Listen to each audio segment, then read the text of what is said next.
Bismillah ma sha Allah tabaarak Allah walaalahay igu qaaliga meel kasta joogtaan sidaan ayuu inoo kusoo baxay sandwichkeeni aan rootiga ka samaysanay iyo qudrada yar ay isu geegeystaa ma sha Allah tabaarak Allah qada waad ka dhigan kartaa quraac waad ka dhigan kartaa soo waxaan kula shaqada waa u qaadan kartaa lagama sheekeyn karo waa u jeedaan uma baahanaysa McDonald's inaad tagto maxaan ku sheegaa meelihii Turkida laga soo gadgadan jiray ma sha Allah tabaarak Allah aad buu u macaan yahay waxa waaye waa la isku arkay soo tijaabiye soo samaysta aad u fududahay waa rootiga fudud ee aad ka soo gadanaysid dukaan walba yaala walaalahay igu qaaliga dhamayso cajilada adeeyani salaamay meel kasta joogtaan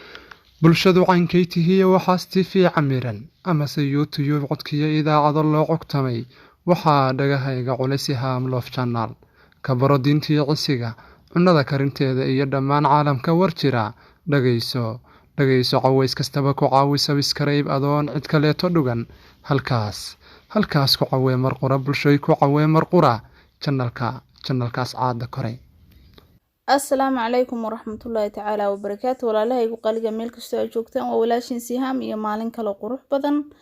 maasha Allah tabarakallah digsigaas aad u jeedaanba waxaan ku samaysanay saliid yar ayaan ku shubay yaayin shiishiid ayaan ku daray kadibna biyo yar ayaan ku daray maasha Allah wax raba suugada biisada aan samaysano kale ama sooska biisada kale inaan samaysano maasha Allah tabarakallah waxaan samaysanayaa rooti yar oo aan qada ka dhiganayo laakiin nooc kasta oo arabtida ka dhigan karta ketchup ayaan ku daray walaalahay igu qaaliga ketchupta loogu talagalay biisada iyo waxa lagu cuno kadibna waxaan ku darsaday xawaaji iyo toon iyo waxaan ku daray cusbo yar kadib soy sauce caadi aan ku daray isaguna kan hilibka loogu talagalay wad u jeedaan oo hilibka lagu cuno maaha kuwa macnaha sooska caadiga sida ketchupta kale hilibka lagu cuno waaye biyo kale ayaan dusha kaga daray maasha Allah tabarakallah sidaan ay jaaisino ku yahay waa isku walaaqaysaa soo sidaan ay ku dhantahay maasha Allah tabarakallah walaalahay ugu qaaligaas inaan sayd u walaaqdo isbadan aadan aad uga badin baaquligan ayaan ku shubanayaa sidaan inuu ku diyaarsan yahay noocaas xogaa naqshada haddana digsigiya soo qaatay saliidaan ku shubay basalaan si yar u soo jarayna waan ku daray oo laba miro oo si yar u soo jartay maasha Allah tabarakallah soo xogaa walaaq inta biyo ka baxayaan ay biyaha dhamaysanayso midabkeeduna xogaa brown noqonaya soo markii saan noqotay toonaan ku daray iyo cusbo yar waxaan ku daray kadibna xawaashkii caadiga ahaa waa xawaash dhuudhuub iyo maxaa la isku sheegaa reexaan aan isku shiidan oo aan ka soo gatay dukaanka aan isku mashiidin baalkan walaalahay Soomaalida barkin waraaba ma tirada moogi soo waxa qudrad aad u fiican maasha Allah hadaad barato aad u macaan oo aad ka heli doonto macaan raamsigeeda sida kili camal ay u dhadhantaa aad u jecelahay soo biisada iyo waxyaalahaas oo dhan ba ka samaysan kartaa taas iyo waxa way basashii aan isku walaaqay iyadana waa u jeedaan walaalahay ugu qaaliga sidaan iyaduna diyaar inoo ku tahay waqti badan ama cunto dab badan ma qaadato iyadana baaquliga kale ayaan ku shubto ku diyaarsaday baaquliga kan waxaan ku shubanayaa yogurt walaalahan saa oo aragtaan ama mayonnaise hadba adigida haysatid kaasna isaguna waa mayonnaise ka caadiga oo fishka loogu talagalay soy sauce hilibka intaasaan isku walaaqaya walaalahay ugu qaaliga waa mayonnaise yogurtka caadiga maaha waa mayonnaise sorry iyo laba mayonnaise oo kala nooca oo kan hilibka iyo kan kalluunka kala ah ayaan isku daray rootiga waa u jeedaan walaalaheen waa rootigaas caadiga subaxdii hadayna cunin subax dhaafta subax labaadna cuno dukaan walba yaala saxankaana soo qaatay kadibna waxaan marinayaa isaga dhan badar ama subag baa marinayaa soo markaas kadibna sidaasaan u safaaya rootiga aad u jeedaan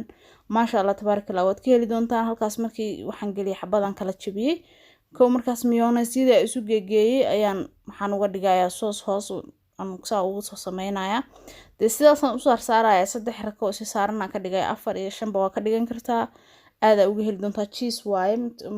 cheese caadiga dukaamada laga soo gato wax walba aynu ku darsano ayaan saa u dhigayaa maasha Allah tabarakallah hilibkan waa digaag dukaamada dadka meelaha jooga way yaqaanaa rootiyada waxa lagu cunaa hilibkan soo qaadaya marka uu balbalaaran yahay laba jabaan ka dhigaya labada jabna si yar waxaan u soo saarayaa farsamaysan gadis kadibna cheese-tiyaan ku celinayaa walaalahay ugu qaaliga maasha Allah tabarakallah sauce-keeni aan samaysano yaanyada iyo ahaa ayaan hadana sidaas ku sameynaya saaid ha uga badin hadaad ka badiso dheecaan siyaadaha buu noqonayaa meesha dhan uu ka qabsanayaa saxanka wax walba qiyaastaada yeesan rootiga geesihiisa dhaafin dan haddana mayonnaise-kii ku celiya waa u jeedaan waa ku qooyay dhacdhag maasha Allah tabarakallah aad uga heli doontaan tan iyaduna waa cheese waaye oo jaalla ah ama huruudsa oo taqaanid soo haddana waxaan saarsanaa basasheeni iyo bahalkeeni yaraa ayaa haddana dusha ka saaraya maasha Allah tabarakallah soo waxa ku leeyahay haddana cheese-tia ku celinaya maasha Allah tabarakallah soo saasan ku soo wadaya adadunta cheese-ta cadaan waa ka wada dhigan kartaa adadunta kan waa iska deyn kartaa laakiin soo wallahi amazing waa ka heli doontaan hadduu Allah oo dala idmo aad samaysatid waana wax aad u fudud soo wax ku anfici doona soo wax ku borotiin leh qaboobaha iyo waxan kale u fiican de xilliyada tan la joogo oo ilmihii ay adigaba baahisiyaada aan qabanayn basta iyo bariis waxan kale tan jumladii cheese caadiga ah rootigeedana la saarsan jiray walaalaheen sida dheerkana waa u saaray waana isku laab ogaadana waligiin cheese aad u wanaagsan tahay soo waxa waaye waa waxyaalaha ugu fiican ee wadamadan la cuno cheese iyo rootiga yaanyada yaryar ee salarka ayaan soo kala jaray dan kadibna dhexdan ka saaray wax yar waxaan ku daray adooro yar iska caadi xawaashi iyo wax isku jira oo dukaamada lagu gado maaha waxa aan samaystay ayaan dusha kaga yaaciyay kadibna ovenkan saa ugu deynaya 40 kor iyo hoosaan u dhigay wax siyaada uma rabo wax yar oo 20 daqiiqo camal ku jiraya si isugu dhidhiimo oo cheese ay isu gaargaarto u qabsado aadna inuu u gubto u qalalo ma ahan maasha Allah tabarakallah sidaas inuu ku soo baxa quruxda badan oo aad arkaysaan ila soo shijaabi ila soo daawo inta rabtida isdul saari kartaa inta rabtaa samaysan kartaa soo uma baahanaysid maalintaas waxaan ku leeyahay qado haddii aad ku qadaysidna casho waa ka dhan tahay maasha Allah tabarakallah waxaan rajeynayaa walaalahay ugu qaaliga inaad ka faa'iidi doontid meel kasta aad joogtid intii aan haysan Ilaahay subxaanahu wa ta'ala ha siiyo intii haysatan caafimaad ay ku cunaan Ilaahay subxaanahu wa ta'ala ha siiyo dhammaantiin meel kasta aad joogtaan waxaan idin rajeynayaa farxad inaad igu daawan doontaan iyo caafimaad waa walaashin Sihaam channelku waa channelkiini hore haddaad ila joogtay fadlan share garee haddaad igu cusub tahay subscribe. Assalamu calaykum waraxmatullaahi ta'ala wabarakaatuh.